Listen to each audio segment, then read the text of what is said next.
there everybody, it's me Cody on Microsoft, where today we'll be taking a look at what's new for Windows Insiders in the Windows Insider Fast Ring. I say it that way because it's been a little while since I've brought you all up to date on the features and changes so far in 19H1. So today I'll be going over things from several Windows Insider builds, including the latest 18329.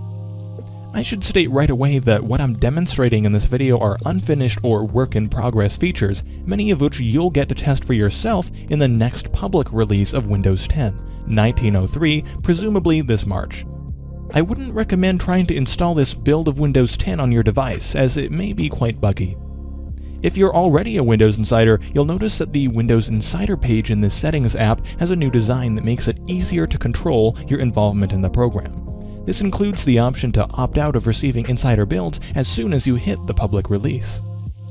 Has this build of Windows 10 completely destroyed the usability of your device? Well, be glad to know that it also comes with a brand new method to delete itself. The UI for Reset This PC should now be a little bit more consistent across different device configurations. Of course, I have a pretty basic device configuration, so this page looks identical to the way it did for me, but if you've just recently updated to a newer build of Windows 10, the previously installed version should still be available on your PC as temporary files, allowing you to roll back to that without having to completely reset your PC. Heading over to the storage section of the Windows settings, you can see a breakdown of what exactly is using up the storage on your PC. Under System Files, you can see how much storage space Windows has set aside for various OS features. Starting with Windows 10 version 1903, Windows 10 will begin setting aside storage for critical OS functions with something new called Reserved Storage.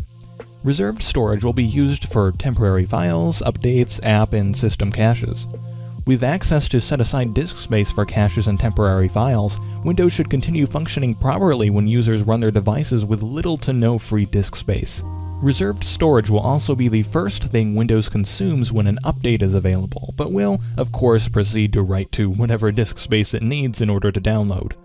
In the next version of Windows 10, about 7 GB will be set aside in reserved storage by default, but like other system files, this will almost certainly change to accommodate what you do on your PC. As you can see, I only have about 3 GB of reserved storage according to this page here. While we're here in Settings, I may as well show you that it's now possible to drag and drop font files into the Font section to install them. Cortana and Search have been intertwined since the days of the dedicated search button on Windows Phone, a combo which has since migrated into Windows 10. With each release, Microsoft has tried to address complaints about the reliability of search in Windows 10, however, it never seems to be quite enough. With Cortana's text processing and Windows file indexing clashing with each other for the top spot in your results, it might be best for both players to part and go on one's own. In the next release of Windows 10, users will find Cortana's been bumped out of the search bar into her own little icon on the taskbar. As for right now though, it seems that the search box behaves exactly as it did before, even processing questions and queries that link back to Cortana and her own feature set. The focus here seems to be cleaning up the UI. Instead of seeing suggestions for voice dictation when opening the search bar, you'll get suggestions based on your commonly used apps. The whole taskbar flyout is now entirely dedicated to the Windows search experience, rather than trying to provide an all-in-one solution for everything someone might want to type to their PC. The whole panel has a subtle acrylic blur to it. You can search categories along the top alongside an ellipsis menu with a single item for configuring the Windows search indexer. Below the categories, you'll find a row of your top apps followed by a list of your recent activities. Hovering the cursor over any of these items highlights them with a nice acrylic drop shadow. Cortana obviously being an exception, all the taskbar flyouts have been updated to appear properly in the new light taskbar theme. Icons in the system tray and notification area should follow suit, appearing black alongside the others. Interestingly, the settings icon is now dark gray instead of black against the taskbar. The settings icon is alone in this change, however, I think it has a more pleasing appearance. As support for the light theme becomes more thorough, so too is support for the dark side. As suggested by many Windows Insiders, the reading pane in Mail now has a dark background to complement the dark theme. If a particular message isn't formatted properly for a dark background, a white background can be restored by clicking on the little sun icon in the command bar. Other parts of the UI are affected by this as well, such as the composition pane or the detail pages in the calendar. Also, in Mail settings, users can pick the default appearance of new messages they create in Mail. These changes aren't specific to the latest build of Windows 10 and are available for Windows Insiders as app updates from the Microsoft Store.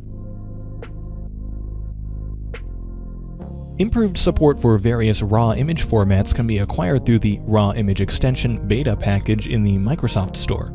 While Windows 10 has already a varying degree of support for some RAW image formats, this package provides a more thorough experience for even more common RAW image formats.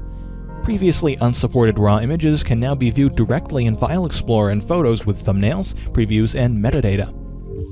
Another interesting development available to Windows Insiders is support for legacy desktop applications in the Windows Mixed Reality environment. Launching a classic desktop app from Windows Mixed Reality can be done right from the All Apps section in the Pins panel in a folder called Classic Apps Beta. As of right now, I seem to have issues making this experience function as intended. However, this is obviously a beta feature, and I'm sure Windows Insiders, including myself, will be keen to provide feedback and support about the development of this feature. These builds can be quite unstable, as you can see, and may still harbor bugs that can cause frustration or bog down your device. This won't cause your device to explode, but be careful and think twice before installing them on something important. Many of the features I've discussed will reach a Windows update available to the general public in the future, but until then, you can subscribe and check out onmicrosoft.com for more info. Additional links will be available in the description. Thank you, goodbye.